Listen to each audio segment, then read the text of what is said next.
বদরের যুদ্ধে অথবা হিজরতের সময় রাসূল ইসলাম শত্রুদের উদ্দেশ্যে এক মুষ্টি বালি আল্লাহর নাম নিয়ে নিক্ষেপ করলেন। ওদের সকলের চোখে গিয়ে ওই বালি পড়ে যায়, মুহূর্তের জন্য ওরা অন্ধ হয়ে যায়, তারা চোখে দেখেন। এবং রাসূল ওই সুযোগই কি মক্কা থেকে তিনি মদিনার উদ্দেশ্যে হিজরত করেন।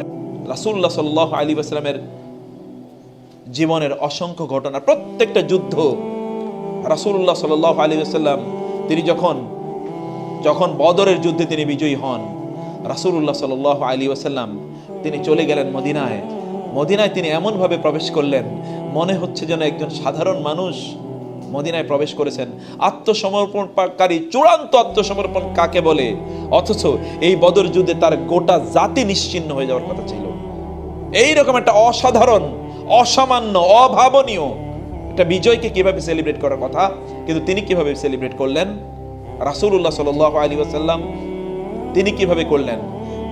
অন্যদিকে রাসূলুল্লাহ সাল্লাল্লাহু আলাইহি ওয়াসাল্লাম তিনি যখন খন্দকের যুদ্ধে তিনি বিজয় লাভ করেন, খন্দকের যুদ্ধ এমন একটা যুদ্ধ যেখানে ওরা যদি মদিনায় প্রবেশ করত, তাহলে মদিনার মহিলারা পর্যন্ত, বাচ্চারা পর্যন্ত ওদের কারণে সব একেবারে হয়ে যেত, সব ধ্বংস হয়ে যেত।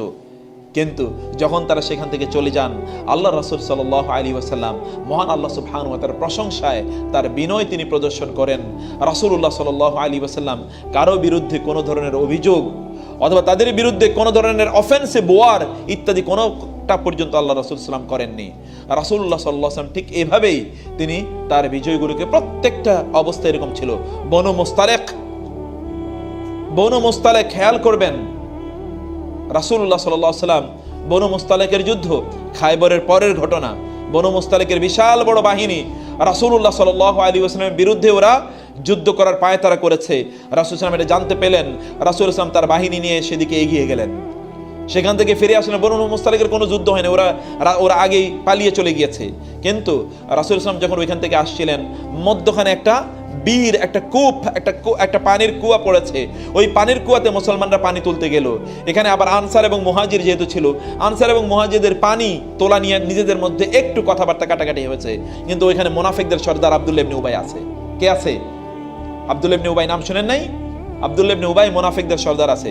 আব্দুল্লাহ ইবনে উবাই ওখানে চিৎকার চেঁচামেচি করে বলল, কি ব্যাপার, এত বড় স্পর্ধা, আমরা আনসার, আমাদেরকে সুযোগ দেয় না, আমাদের উপর বাহাদুরি, আমাদের উপর বাড়াবাড়ি, এটা কখনোই হতে পারে না। এই আনসাররা কোথায় আছো? ওদের অনেক বাড় বেড়েছে, ওদেরকে কিছু একটা করতে হবে। এখন মানুষ তো এমনি হুজুগে দেখলো যে কিরে আনসার বলে ডাক দিয়ে কিছু লোক ওইখানে গিয়ে দাঁড়া হয়ে গেছে। আবার আরেক দল বললো, এই মুহাজিররা কোথায় আছো, চলো আমরাও একত্রিত হই। ওরাও একত্রিত হয়ে গেল, মারামারির মতো অবস্থা। একজন সাহাবী দৌড়ে গিয়ে রাসূলকে বললেন, ইয়া রাসূলুল্লাহ, এরকম একটা অবস্থা। রাসূল দ্রুত সেখানে গেলেন এবং বললেন, আদাওয়াল জাহিলিয়া, তোমরা আবার জাহিলি যুগের কাজ করছো। আল্লাহ তোমাদেরকে অনুগ্রহ করে মুসলমান বানিয়েছেন, আবার তোমরা জাহেলি যুগের কাজ করছো, আবার তোমরা জাহেলিয়াতের দিকে ফিরে যাচ্ছ।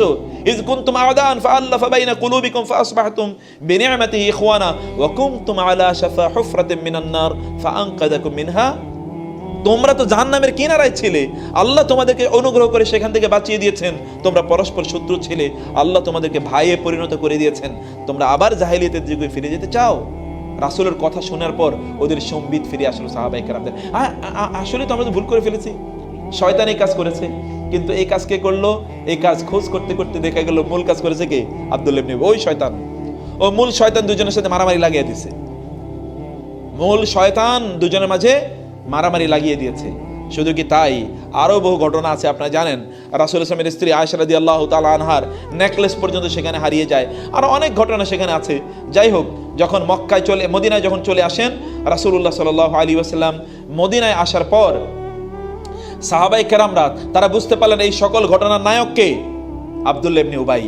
ওমর ইবনে খাত্তাব রাসূলকে গিয়ে বলেন, ইয়া রাসূলুল্লাহ, আপনি আমাকে অনুমতি দিন, আমি এই মুনাফিক, ওই তো সকল ঘটনা ঘটিয়েছে, আমি ওর গর্দানটাকে উড়িয়ে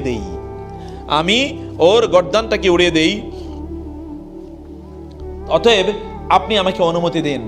রাসূলুল্লাহ সাল্লাল্লাহু আলাইহি ওয়াসাল্লাম বললেন, নো ওমর, এটা কখনোই হতে পারে না। ওমর, চিন্তা করে দেখুন, look at the situation, look at the scenario.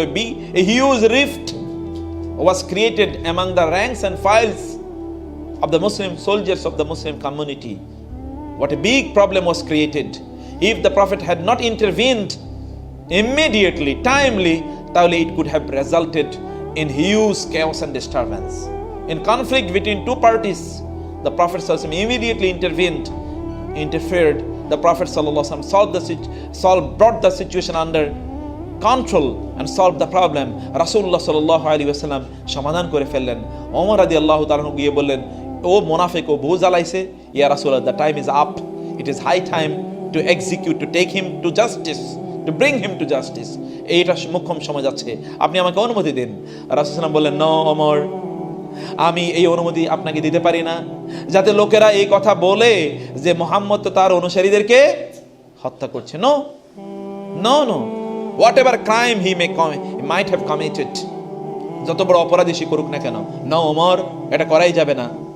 এর মধ্যে আব্দুল্লাহ ইবনে উবাইয়ের ছেলে আব্দুল্লাহ এসে বলেন, ইয়া রাসূলুল্লাহ, শুনলাম আপনি নাকি আমার বাবাকে হত্যার অনুমতি দিয়েছেন। ইয়া রাসূলুল্লাহ, আপনি দিয়েছেন তাতে আমার কোনো আপত্তি নেই, রাসূলকে কথাই বলতে দেন নাই, আপনি দিয়েছেন, আমার তার কোনো আপত্তি, উনি হত্যার পানিশমেন্ট পাওয়ারই যোগ্য, কিন্তু আমি আপনাকে অনুরোধ করি, আমার বাবাকে হত্যার দায়িত্বটা আমাকে দেন।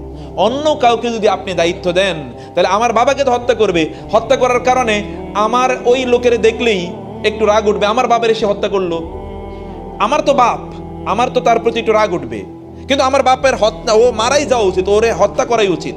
কিন্তু অন্য কাউকে দায়িত্ব দিলে তো তাকে দেখলে আমার রাগ উঠবে, আর একজন মুসলমানের বিরুদ্ধে আমার রাগ থাকতেই পারে না, অথবা আমার জাতি ওই মুসলমান ভাইয়ের বিরুদ্ধে বিভিন্ন ধরনের অ্যাকশনে যেতে পারে, কিন্তু মুসলিম ভাইয়ের বিরুদ্ধে ওই অ্যাকশন আমি দিতেই পারি না। এই জন্য আমাকেই দেন, আমার বাবার আমি হত্যা করলাম, কে কি বলবে, কিছু তো বলার নাই, আমি ওকে হত্যা করবো।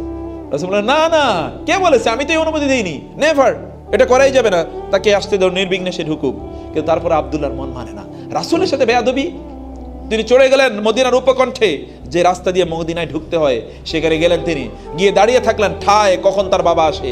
বাবা যখন এসেছে তখন বাবাকে অ্যাপ্রোচ করলেন, হে মুনাফিক, এই মদিনায় তুমি ঢুকতে পারবে না যতক্ষণ না আল্লাহর রাসূলের বশ্যতা তুমি স্বীকার করো, যতক্ষণ না তুমি এই কথা মেনে নাও যে আল্লাহর রাসূলই সেরা, যতক্ষণ না তুমি কমিটমেন্ট দাও যে আল্লাহর রাসূলই এখানকার নেতা, যতক্ষণ না আল্লাহর রাসূল তোমাকে ঢোকার জন্য অনুমতি দেয়, ততক্ষণ পর্যন্ত তুমি ঢুকতে পারবে না।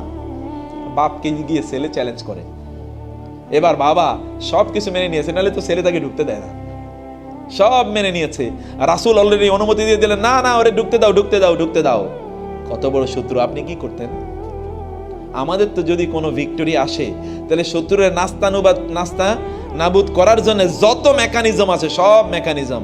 কোনোদিন যদি কারো প্রমোশন হয়, বিশ্বাস করুন, আমাদের জীবন এরকম বহু, আপনাদের জীবন আমাদের চেয়ে অনেক বেশি কালারফুল, মোর এক্সপেরিয়েন্সড। এরকম কারো যদি একবার প্রমোশন হয়, তাহলে যে তার শত্রু ছিল, ওরে একেবারে ওই অর্গানাইজেশন ছাড়া করে, ও আর এখানে থাকতেই পারবে না। কেউ যদি একটু বস হইতে পারে কোন অর্গানাইজেশনের, কারোর সাথে যদি তার একটু কনফ্লিক্ট থাকে, তাহলে ওই লোক আর এখানে থাকতেই পারবে না। আর যদি থাকেও তাহলে বিড়ালের মতো থাকতে হবে, আর যদি থাকেও তাহলে যত ধরনের জুলুম অত্যাচার আছে সব মেনে তাকে থাকতে হবে এখানে। এরকম হয় না? অথচ রাসূল সাল্লাল্লাহু অবস্থা দেখেন তো, এই আব্দুল্লাহ ইবনে উবাই আরো শয়তানি যে কত করেছে।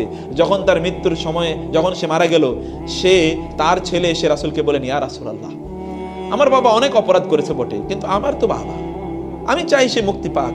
মুক্তি পাওয়ার কি আছে আমি তো জানি না, তার জন্য ক্ষমা চাইলেও মুক্তি হবে কিনা আমি জানি না, কিন্তু আমি সেটা করে যাবো ইয়া রাসূলুল্লাহ। কিন্তু আমি আপনাকে অনুরোধ করি, আপনার গায়ের জামাটা, আপনার কামিজ, আপনার পাঞ্জাবিটা, আপনার শার্টটা একটু দেন, আমি ওইটা দিয়ে আমার বাপের কি করতে চাই, দাফন করতে চাই, ওইটা দিয়ে আমি দাফন করতে চাই। Wow, what a man, what an enemy. এমন শত্রু আমার জীবনে আমি দেখি নাই। এটি কেমন ধরনের শত্রু, যে শত্রু তার পরম শত্রুকে গায়ের জামা খুলে দিয়ে দেয়, যাও, তারপরে ওকে এটা দিয়ে দাফন করে, এর মাধ্যমে যদি সেই কমপক্ষে মুক্তি পেয়ে যায়। শত্রুকেও গ্রহণ করা, বিজয় আপনাকে কোনো অবস্থায় যাতে ভয়ঙ্কর অবস্থায় নিয়ে যায়। ওয়ামা রামাইতা ইয রামাইতা ওয়ালাকিন্নাল্লাহ রামা। আল্লাহ সুবহানাহু ওয়া তাআলা রাসূলকে বলে দিলেন, বিজয় আপনার কারণে আসে না, ওয়ালাকিন্নাল্লাহ রামা। এই যে আপনি এটা নিক্ষেপ করেছেন, ওইটা নিক্ষেপ করেছেন, আপনি ওই যে আপনি ধুলা নিক্ষেপ করেছেন, বালু নিক্ষেপ করেছেন, তীর নিক্ষেপ করেছেন, ইত্যাদি বহু কিছু, মূলত বদরের যুদ্ধে অথবা হিজরতের সময় রাসূল ইসলাম শত্রুদের উদ্দেশ্যে এক মুষ্টি বালি আল্লাহর নাম নিয়ে নিক্ষেপ করলেন। ওদের সকলের চোখে গিয়ে ওই বালি পড়ে যায়, মুহূর্তের জন্য ওরা অন্ধ হয়ে যায়, তারা চোখে দেখেন। এবং রাসূল ওই সুযোগই কি, মক্কা থেকে তিনি মদিনার উদ্দেশ্যে হিজরত করেন, অথবা ওই সুযোগেই যুদ্ধ শেষ। বদরের যুদ্ধ, দুই জায়গায় দুই ব্যাপারে এই ঘটনাটি বর্ণিত হয়েছে। দুটো ঘটনার ক্ষেত্রে এই আয়াতটি নাজিল হয়েছে বলে বর্ণনা আছে। যাই হোক, আল্লাহ তার রাসূলকে জানিয়ে দিলেন, victory has not come on the basis of your muscle or man and muscle, এর উপর ভিক্টরি আসে না, ইট কামস ফ্রম আল্লাহ, এটা আল্লাহর পক্ষ থেকে আসে। আল্লাহ রাসূল তাই বোঝাচ্ছেন এবং সেইটাই তিনি অনুভব করেছেন এবং উপলব্ধি করেছেন।